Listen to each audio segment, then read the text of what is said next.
Armée et politique de ce mouvement, Runiga et Makenga semblent être divisés. D'abord, le butin de guerre, ils ont dévalisé la banque centrale, ils ont détruit le coffre-fort pour emporter plus de 17 millions de dollars américains. Ils ont également emporté des lingots d'or, la trésorerie est partie, ils pillent la ville et voilà les conséquences d'une fameuse rébellion. Et maintenant, même les Saint Thomas de Kinshasa, d'Afrique et du monde entier sont convaincus qu'il ne s'agit pas de rebelles, mais plutôt de l'armée rwandaise qui est sur le sol congolais pour piller ce pays et chercher à le morceler. Alors, on va en parler avec vous, Fumon Toto. D'abord, cette nouvelle du vol opéré à la Banque centrale, alors que l'unité provinciale est à Kinshasa. Ils n'ont pas accédé au coffre-fort par voie légale, ils ont détruit. Comment on peut, le Rwanda qui donne des leçons de bonne gouvernance, par ces gens au Congo, les libérateurs, entre guillemets, prêchent par une telle leçon? Bon, moi je demande dans cette guerre, dans cette difficulté, que nous puissions changer les concepts dans la communication. Parce que ce n'est pas possible de communiquer à la fois les mots rébellion et agression. Il faut qu'on choisisse l'un d'entre eux. Si c'est le Rwanda avec preuve, il ne s'agit pas de rebelles et de libérateurs. Parce que les libérateurs ne peuvent pas être d'un peuple, ne peuvent pas être les ressortissants d'un autre pays. Ça, c'est la première chose. La deuxième chose, le vol de biens publics ou casser les trésors publics, ce n'est que la conséquence de la chute de Goma. Mais le vrai problème... Des libérateurs, de gens qui croient que Kabila n'applique pas la bonne gouvernance, mais ils viennent et la première chose, c'est dévaliser la banque centrale. Est-ce que, même au Rwanda, cette pratique existe? Comment ils peuvent faire ça au Congo et ne le font pas chez eux? Mais il faut analyser. Quand vous prenez les communiqués finaux de la réunion, président Kabila, président Museveni, président Kagame, la réunion sanctionne que 3 unités doivent rester à l'aéroport. Le M23, le FARDC et l'Union africaine. Je pose la question. Le M23 qui doit rester là, ce sont des Rwandais ou des Congolais? Ça, c'est la première chose. Si Museveni, Kabila et Kagame ne sont pas concernés dans cette affaire, ils ont quelle qualité de sommet aux rebelles qui ne soutiennent pas, avec qui ne collaborent pas, de quitter Goma? Et s'ils quittent Goma, c'est pour rentrer où? Si ce sont des agresseurs, ils doivent rentrer dans les positions qu'ils occupaient, alors que ce sont les positions de notre pays. Je vous ai invité pour vous poser toutes ces questions. Vous commencez à vous les poser vous-même. Pour quelle raison? Merci. C'est peut-être le schéma de la pensée. Alors, je reviens sur l'essentiel. Vous savez, quand on fait une guerre, on la fait toujours avec objectif. Et l'objectif peut ne pas viser Kinshasa. Si ces gens venaient prendre quelque chose à Goma, et la chose là, c'est l'argent. Maintenant qu'ils l'ont déjà prise, ils peuvent rentrer. Parce qu'on ne marche pas sans savoir à la recherche de quoi. C'est ça. Mais seulement nous posons la question. S'ils quittent Goma et qu'ils rentrent dans les positions qu'ils occupaient, et défendant que ce sont des agresseurs rwandais, est-ce que c'est la fin de notre humiliation? Vous avez suivi, selon des témoignages dignes de foi, des sources crédibles, tous les butins de guerre prennent la direction du Rwanda, et puis le reste, hein, les miettes, sont partagées par un petit groupe des frères, sœurs, des frères, en fait, ce sont des frères africains. Alors, pour quelle raison, si réellement ils se battaient pour la cause noble, pour le bien de la population? Mais c'est ça le problème. Les ressortissants rwandais n'ont aucun prétexte juste pour se battre au Congo, si ce sont des agresseurs. Mais si ce sont des rebelles congolais, c'est pourquoi je demande aux Congolais d'adopter un seul concept. Si ce sont des rebelles, alors ce sont des Congolais soutenus par les Rwandais. Et que tant le droit international et la pratique diplomatique n'interdisent pas ça. Mais si ce sont des Rwandais, ils n'ont aucune qualité de rester dans notre aéroport de Goma. Ils n'ont aucune qualité de réoccuper les anciennes positions. et ils doivent rentrer chez eux. Or, Kampala n'a pas été clair. Ils sont sommés de quitter Goma, mais pour prendre quelle direction? Mais c'est ça la question, monsieur le journaliste. Ils doivent quitter Goma pour aller où? Figurez-vous, lorsque les Rwandais sont entrés chez nous par les opérations conjointes, nous n'avons pas maîtrisé les nombres. Maintenant qu'ils sont entrés par eux-mêmes, comment nous allons savoir le nombre qui est rentré et celui qui est resté? C'est ça le problème. Et ce que nous disons, ils doivent quitter Goma, mais ils restent à l'aéroport. Parce que le communiqué final de la réunion entre trois chefs de l'État leur permettent au M23 d'occuper avec le FARDC et la force africaine l'aéroport. Moi je me pose la question, ils vont y rester en tant qu'ennemis ou en tant que collaborateurs? Est-ce que les résolutions de Kampala, quand tous les sommets de Kampala, toutes les éditions jusqu'à 5 justement, ne sont pas des pièges pour la RDC? Mais c'est ça le fameux problème. Vous voyez, rien que le communiqué final là montre déjà que le complot pour la conquête et l'annexion de nos espaces au Rwanda est déjà arrivé. La vente est manifeste des espaces du pays. Parce qu'on ne peut pas comprendre. Le gouvernement dit que ce ne sont pas des rebelles, ce sont des agresseurs. Mais comment vous allez signer un communiqué final permettant... Le gouvernement de Kinshasa parle de l'armée rwandaise, parle pas des rebelles congolais. Voilà. Mais là, vous suivez l'information. Je suis l'information tout le jour. Je vous donne l'information. Dans les documents du communiqué final... Et la final, position de Kinshasa a été renforcée par les rapports des experts de l'ONU, le deuxième rapport qui dit clairement que justement les militaires ou les combattants qui sont dans cette rébellion sont des Hutus et des Tutsis recrutés au Rwanda. Les armes viennent de l'ancienne URSS. Également, les techniques de combat ne sont pas... Il n'y a rien de congolais dans les techniques de combat du fameux M23. Alors, vous voulez... et le Conseil de sécurité aujourd'hui va donner une décision sur une sanction contre l'appui extérieur du M23. Quelle est votre réaction? S'il y a une sanction contre ou sur le Rwanda, congolais que je suis, je serai content et je veux encore témoigner que le balai diplomatique du gouvernement est en marche. Mais s'il n'y en a pas, je regrette le fait que nous avons l'ANER, Redoka, DGM, et nous avons beaucoup d'experts au Congo, mais il n'y a que les expertises des Nations Unies qui nous informent sur la situation à l'est du pays. Alors que c'est la même MONUSCO que nous reprochons pour beaucoup de choses. Voyez un peu ça. Vous ne comprenez pas vous, beaucoup de gens ne comprennent pas que la communauté internationale est régie non seulement par les statuts, les accords, les conventions, mais aussi par les jargons. Lorsque les experts des Nations Unies disent que le Rwanda soutient le M23, c'est seulement ces mots innocents que le Rwanda soit l'agresseur. Maintenant, ce n'est plus le soutien, c'est que c'est l'armée rwandaise dans ce rapport qui se bat sur le... Je n'ai pas encore lu ce rapport-là. Voilà. Mais au moins, dans les dernières informations d'hier, quand j'ai suivi l'ambassadeur Itunera, Gouèche, et l'ambassade de la RDC en France, il est aux Nations Unies, je n'ai pas vu un mot sur le Rwanda. L'ultimatum est donné sur M23. Or, si on continue à s'attaquer au M23 comme rébellion, ça veut dire qu'on ne veut pas doiter le Rwanda comme agresseur. Parce que la rébellion, c'est interne et l'agression, c'est externe vers qui voudrait porter atteinte à la souveraineté et intégrité territoriale d'un État. C'est pourquoi je demande au gouvernement de choisir un concept. Dans le communiqué final de la réunion entre Kabila, Museveni, Kagame, on dit que le gouvernement doit tenir compte des réclamations légitimes de la rébellion.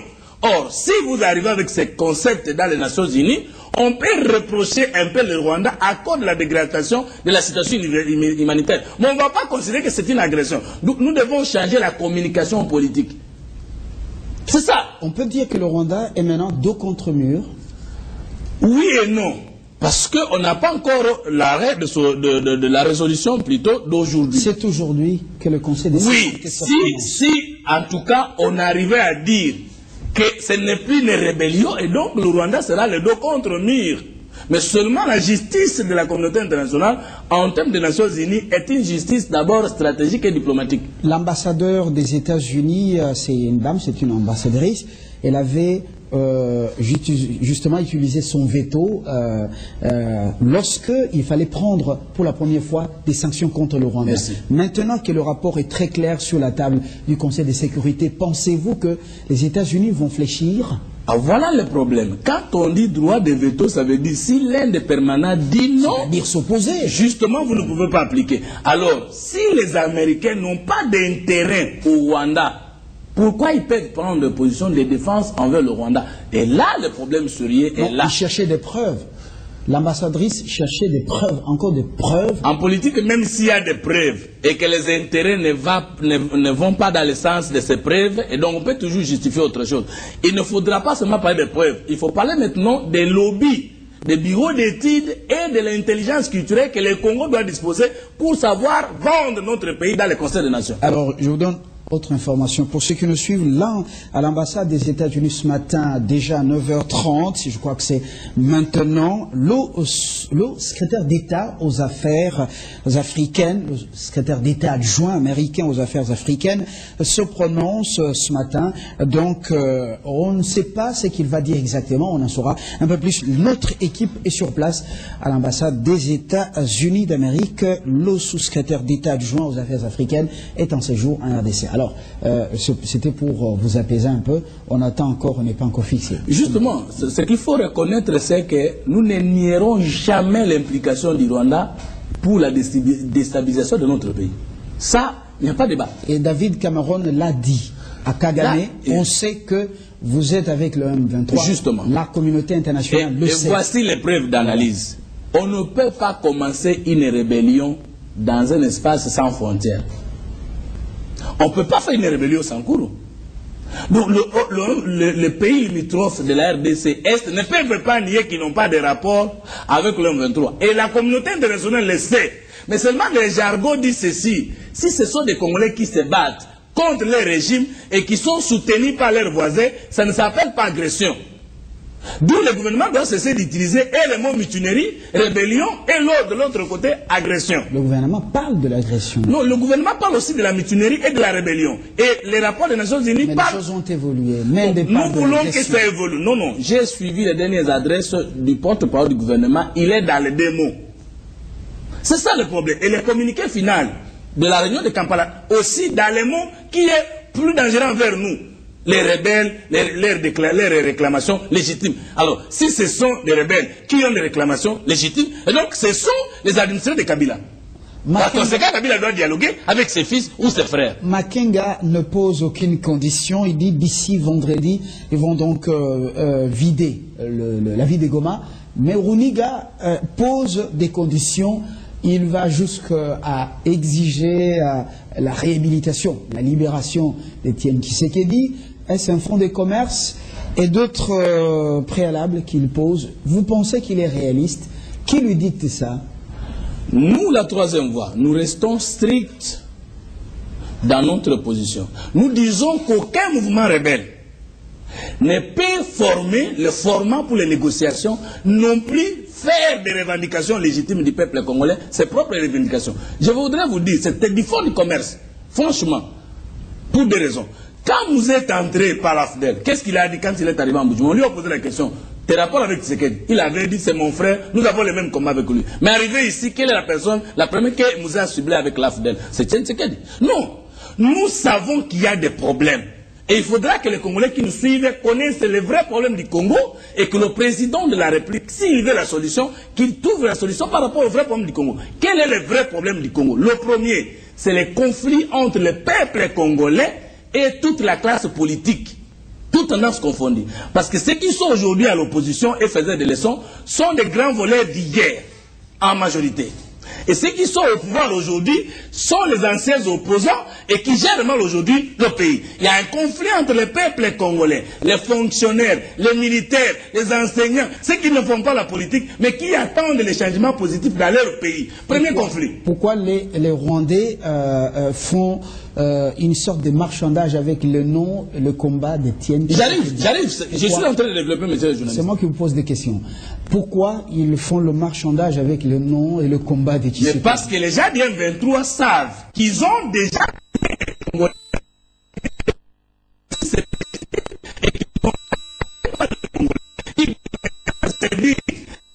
reconnus et acceptés par l'opinion tant nationale qu'internationale, afin de légitimer leur méchanceté. Ça, je l'insiste. Et nous, la troisième voie, peu importe les conditions dans lesquelles nous voulons occuper des postes d'État, nous ne pouvons pas négocier avec les gens qui tuent notre peuple. Parmi leurs revendications, les Rwandais demandent justement ou exigent le nouveau découpage du territoire national, notamment le Nord Kivu qui doit être morcelé en 2 provinces, avec une province entièrement aussi Hutu, proche des liens sociologiques, a-t-on lu sur le net hier soir.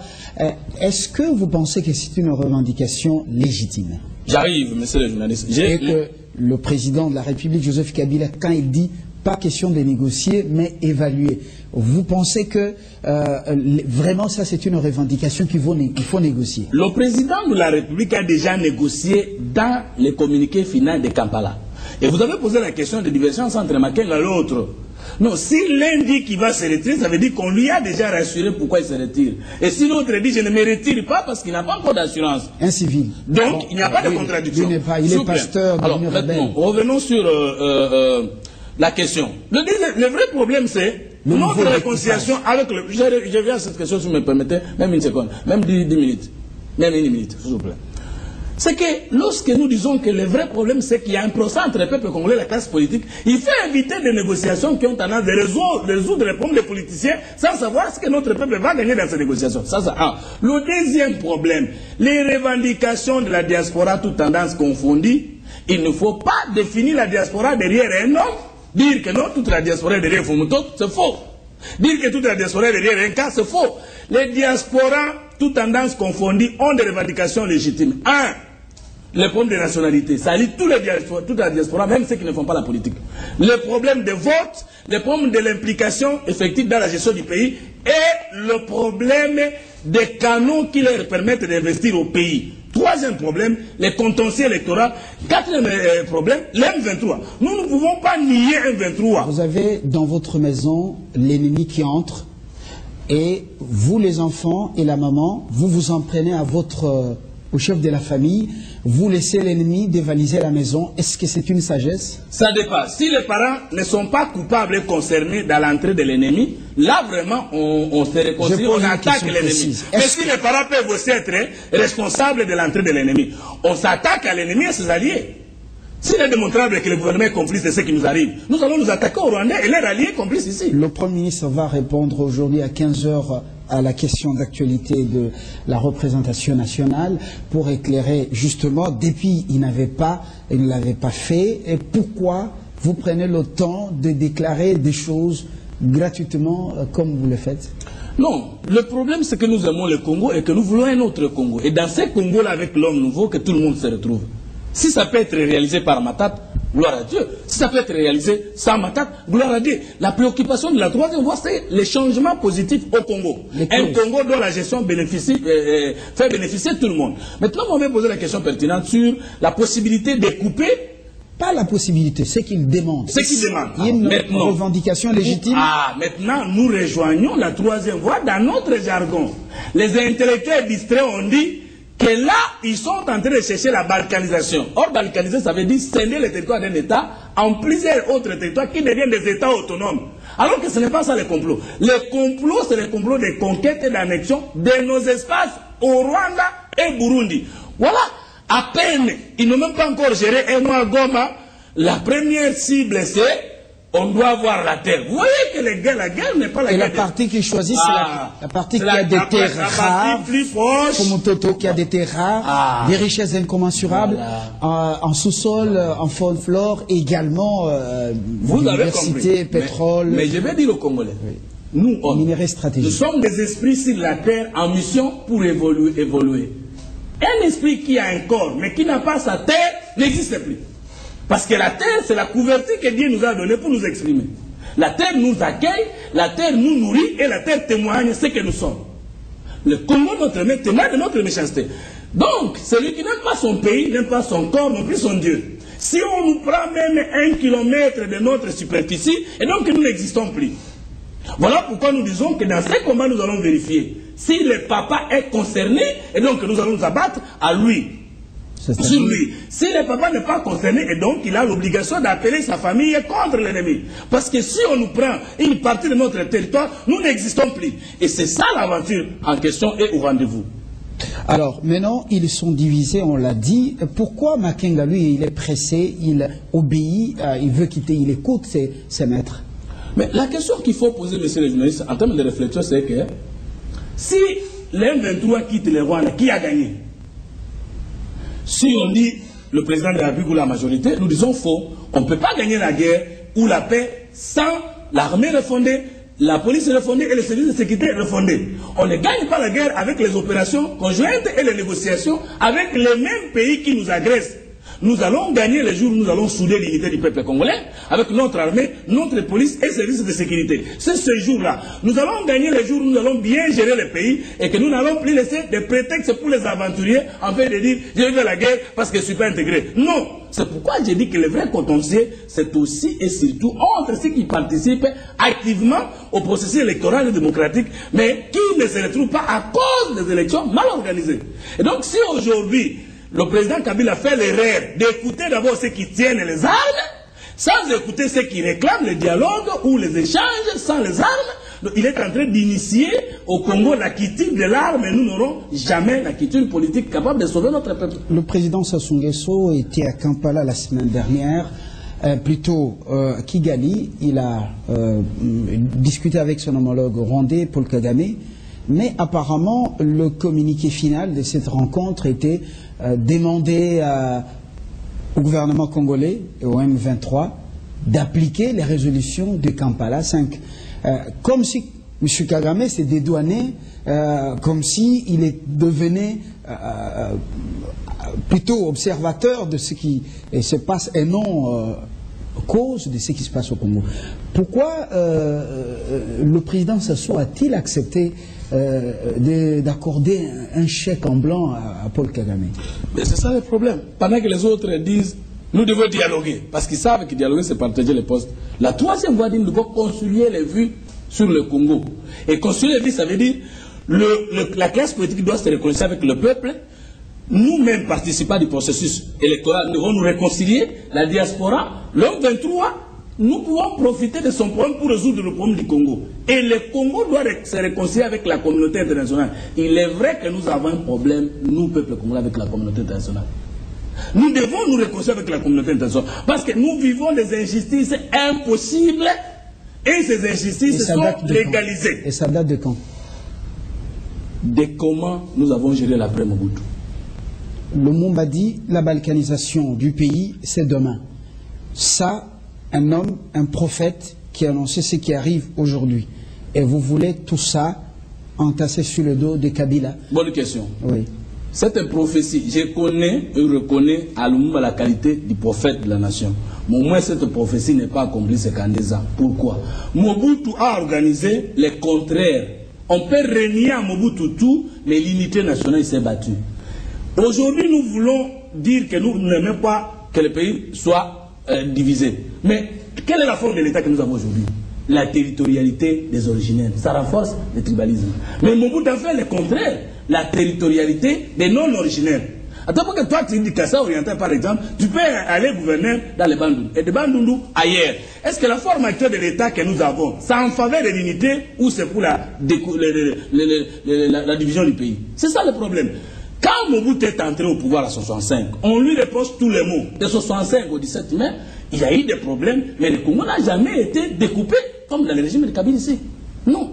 Nous disons Mobutu a mal agi, n'a pas développé le pays, mais au moins il était une fierté pour l'unité nationale et aucun pays limitrophe n'a pu se jouer de nous comme ça. Même quand en 72, 77, quand nous avons la guerre de Kolwezi, tout ça, mais il y avait quand même une déclaration de la guerre et on voyait les gens qui se battaient. Ce n'est pas comme actuellement, on nous tape sur le dos, on nous gifle publiquement et le gouvernement dit nous avons choisi comme option la paix. La paix devant les agresseurs. Déjà devant les sans-loi. C'est comme un petit enfant.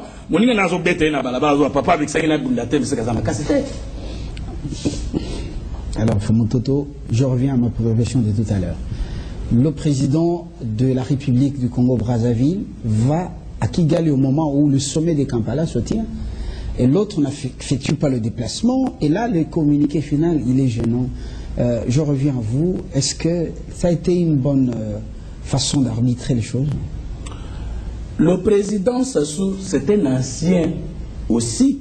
Il pouvait avoir le statut de notable aujourd'hui dans la sous-région. J'ai comme l'impression qu'il a même dirigé, il a occupé les fonctions de chef d'État avant Kagame, si j'ai bonne mémoire. Avant Joseph Kabila, si j'ai bonne mémoire. Son point de vue mérite une attention particulière. Ses gestes méritent une attention particulière. Vous avez vu François Hollande ici. Le président que Sassou est venu ici, il a aussi laissé Etienne Tshisekedi. Et maintenant il est allé voir Kagame. Nous sommes ensemble un seul peuple. Il est aussi préoccupé par le sort des Congolais ici. Parce que je ne vois pas la différence entre Congo-Brazzaville, Kinshasa et Congo-Brazzaville.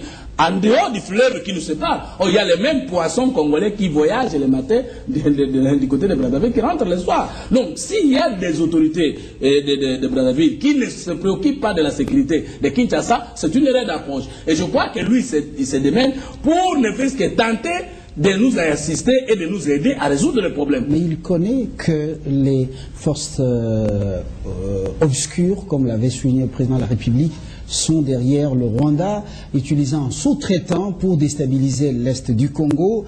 Les visées sont connues, vous êtes de la troisième voie, vous connaissez ce qui se passe. Pourquoi aller se mettre avec lui et dire, voilà, Kinshasa, M23, mettre les deux dans le même sac, appliquer les résolutions de Kampala? Mais ce n'est pas Sassou Nguesso qui a signé les résolutions de Kampala. C'est Museveni, Kabila et Kagame.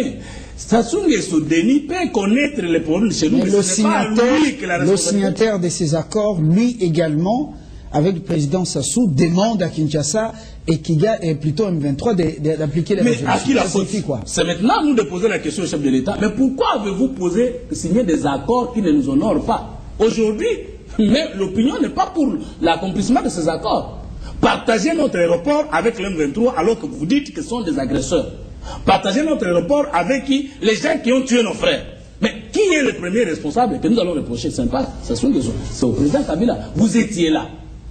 Vous êtes notre chef. Mais pourquoi avez-vous accepté de signer pareil accord? C'est ça le problème. C'est ce qui revient à dire que nous voulons soutenir les efforts pour que nous puissions sortir de cette humiliation. Mais le gouvernement ne nous témoigne pas cette volonté. Vous n'allez pas me dire que dans cette humiliation, il ne serait que question du général qui a été démis de ses fonctions. Donc il n'y a que lui qui serait en connivence avec l'M23. Comment expliquer que nous continuons à perdre des localités, nous continuons à connaître les pertes en vies humaines?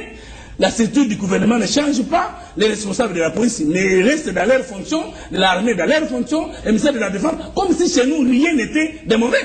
À ce moment-là, on va reprocher Sassou Nguesso, Kagame ou nous-mêmes. Vous êtes pressé, vous voulez voir des têtes tomber, c'est comme ça qu'on gère la cité? Je n'ai jamais vu un entraîneur maintenir une équipe qui perd. Monsieur Fumontoto, gérer un pays, est-ce que c'est gérer un match de football sur le terrain? Je peux vous répondre. En 90 minutes, c'est comme ça qu'on gère la cité? Vous vous dites politologue, juriste? Je peux vous répondre que les mots politiques ne s'appliquent pas seulement dans la gestion de l'État. Il y a la politique commerciale, il y a la politique de la famille, il y a la politique religieuse, et la politique c'est un concept univoque. L'administration est administration, pourvu que ça amène des résultats.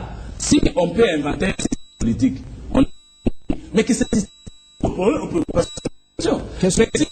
c'est cette bonne que nous avons inventé pour gérer. Alors que depuis qu'on gère 11 ans, le peuple ne se retrouve pas. On a mal géré. Qu'est-ce que le Congolais peut attendre de la réunion du Conseil de sécurité aujourd'hui? Nous attendons, je salue en passant M. Séraphin Gouège et M. Ileka, ambassadeur du Congo en France, qui ont pour la première fois touché le nez du problème. On dit, nous n'achetons pas les armes parce que nous sommes sous embargo. Mais si nous n'achetons pas les armes, celles que nous avons vues passer et défiler ici le 28 novembre, venez d'où nous les avons eu comment? Et nous avons dit ceci, s'il est vrai que nous sommes sous embargo, le front diplomatique doit nous aider d'abord à nous sortir de cet embargo. Premier effort. Je salue ces gens-là parce qu'ils ont cité ces problèmes. Mais vous reprochez à notre diplomatie de ne pas être très offensive, de ne pas utiliser les couloirs. Et pourtant, cette diplomatie est en train de produire des résultats, même si ce n'est pas textuellement, c'est à quoi vous vous attendez aujourd'hui, les conseils de sécurité. Vous sentez que le Rwanda est de contre-mur, même s'il est membre non permanent. Messieurs les journalistes, Conseil de sécurité. La diplomatie... Un peu de réalisme. Non, non. Je ne sais pas. Vous acceptez les études des experts des Nations Unies. Mais pourquoi vous ne considérez pas les analyses des experts nationaux? Moi, je suis expert en sciences politiques. La diplomatie, c'est quoi? C'est la manière habituelle d'amener les affaires en dehors du pays, des frontières. Mais il n'existe pas de diplomatie sans politique étrangère. Et il n'existe pas de politique étrangère sans politique cohérente sur le plan interne. Donc, si la politique interne boite, la diplomatie ne peut pas donner des résultats escomptés. Or, il est démontrable que nous avons un problème de vision politique sur le plan interne. La diplomatie ne peut que boiter. En dehors du plateau de télévision, quelle est votre contribution à ceux qui gèrent le pays, que vous avez déjà couché sur papier et envoyé, qui n'a pas été exploité? Messieurs les journalistes, les conseillers à la présidence sont payés par rapport aux avis.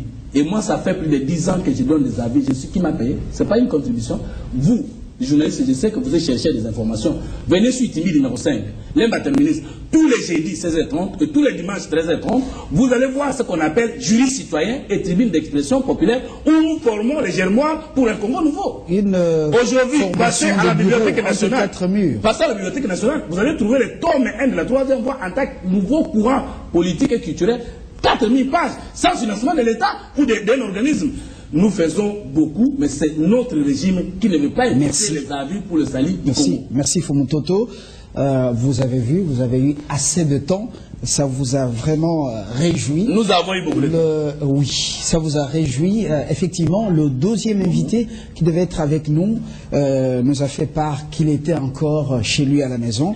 Oui, bon, ça arrive qu'on considère parfois qu'on confonde les heures. Mais ce n'est qu'une partie remise. On le prendra peut-être prochainement.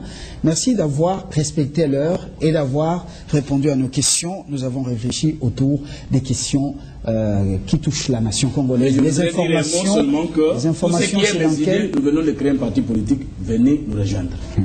Un parti politique de plus. Oui, de la 3e voie. Pour quelle visée? Pour la création de l'homme nouveau.